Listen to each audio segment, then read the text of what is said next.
Viewers আসসালামু আলাইকুম। আজকে আমি আপনাদের সাথে শেয়ার করব ডিম আলুর রেসিপি, যা খেলে গরুর মাংস পেট করবে।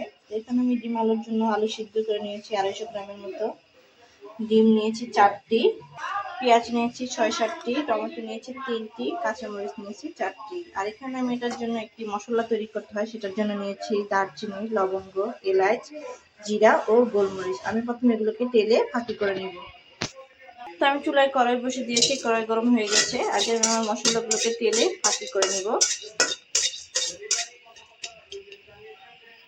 তো আমি দারচিনিটাকে আগে একটু ভেজে নিয়েছি, এখন আমি গোলমরিচ আর জিরা এলাচটাকে দিয়ে দেবো, সেটাকে একটু সুন্দর করে ভেজে নেব।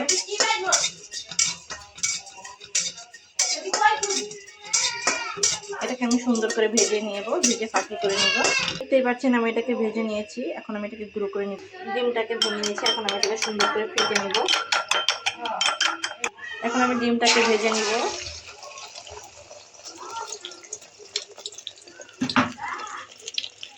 ডিমটাকে আমি এভাবে বটে বটে দিব।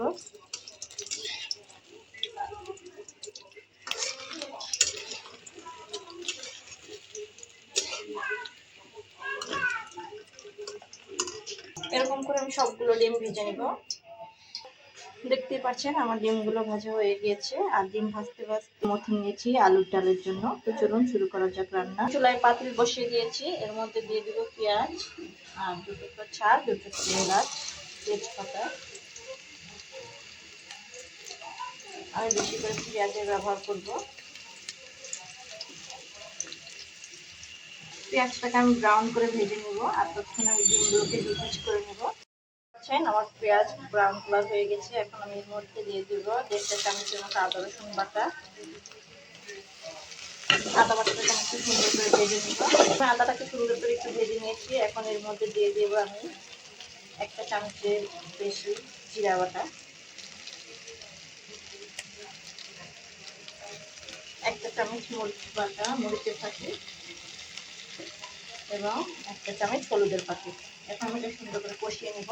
এখন দিয়ে দেবো পরিমাণ মতো লবণ, আপনারা আপনাদের স্বাদ অনুযায়ী লবণটা ব্যবহার করবেন। এখন অ্যাড করবো, আমার যেহেতু মশলাটা কষানো হয়ে গেছে, এখন আমি এর মধ্যে কিছুটা পানি অ্যাড করবো। পানি অ্যাড করে দিয়েছি, এখন আমি সুন্দর করে কষাবো পানিটা শুকানো পর্যন্ত। দেখতেই পাচ্ছেন আমার মশলাটা কষানো হয়ে গেছে, কত সুন্দর তেল ছেড়ে দিয়েছে। এখন আমি এর মধ্যে আমার মুখের আলুগুলোকে অ্যাড করবো। আলুগুলোকে আমি ভালো করে কষিয়ে নিব সুন্দর করে।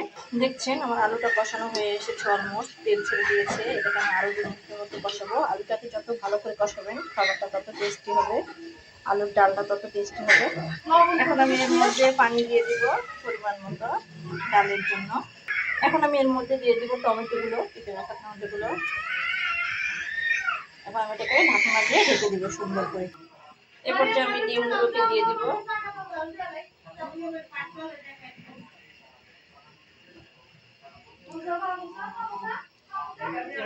এখন ঢেকে দিব সুন্দর করে। এখন এর মধ্যে আমি আমার গুঁড়ো করে রাখা মশলাগুলোকে দিয়ে দিব সুন্দর করে।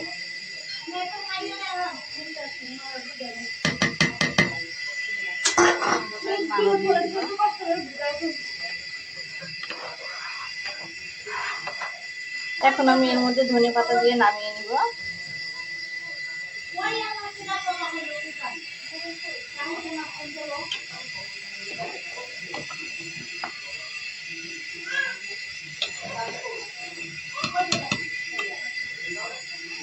দেখতেই পাচ্ছেন কতটা সুন্দর হয়েছে আমার আলুর ডালের ডিম। আপনারা চাইলে এভাবে রান্না করে খেতে পারেন, যা গরুর মাংস থেকেও খুবই টেস্টিকর হয়। তার এই পর্যন্ত, আবার দেখা হবে অন্য কোনো ভিডিওতে। আসসালামু আলাইকুম।